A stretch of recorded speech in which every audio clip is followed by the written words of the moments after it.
Hey everybody, in anticipation of getting ready for our field trip that we'll have for the course, I wanted to put together a quick video for everyone about what sort of gear we need to make sure all the students are bringing, both from a snow travel perspective, skis or split board, as well as your avalanche rescue equipment, a beacon, shovel, and probe, to make sure you're prepared for the course.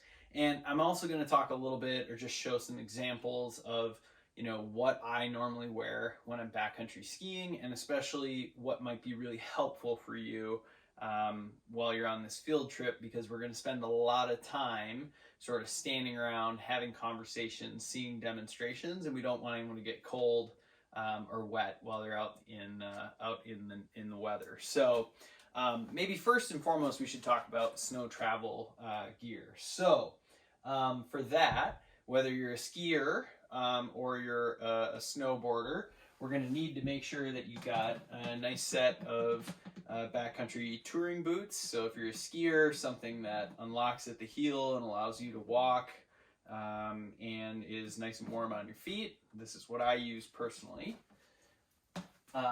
Then, probably most importantly, we've got to have you have a good pair of skis and skins attached to the bottom of them.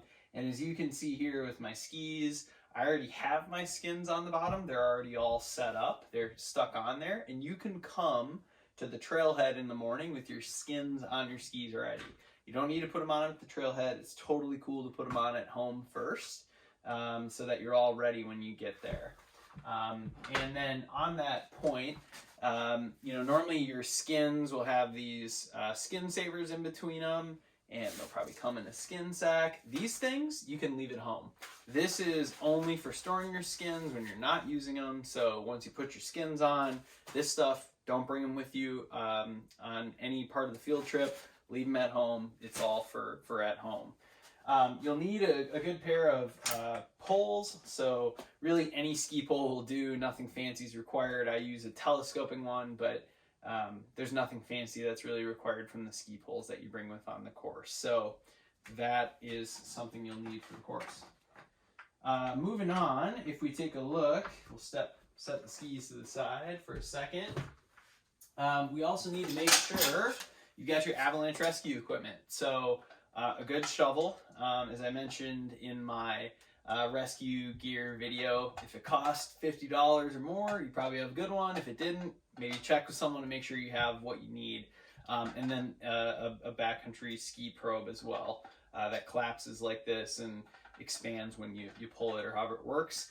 The one thing I'll mention with your probe and your shovel, if you're new to them, read the owner's manual, understand how to put them together, maybe test out how to throw your probe out and extend it, like read the manufacturer's suggestion on how all that stuff works.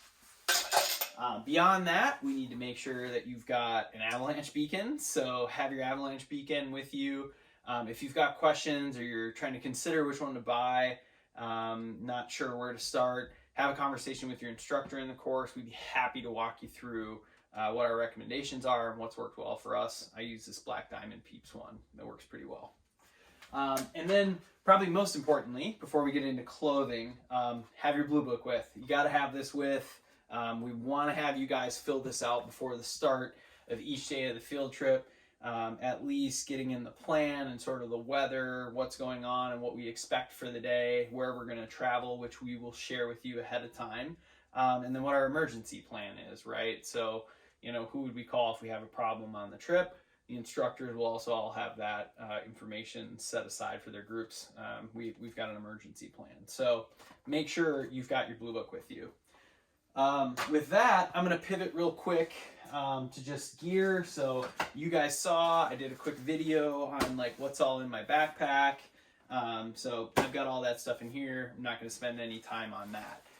But what I do want to just quick touch on is, for this field trip and for a normal backcountry day ski touring here in the Cascades, where we can have a little bit of wetness, right, with precipitation or just wet snow, like what I normally am wearing. So I'm going to kind of start from the inside and go out.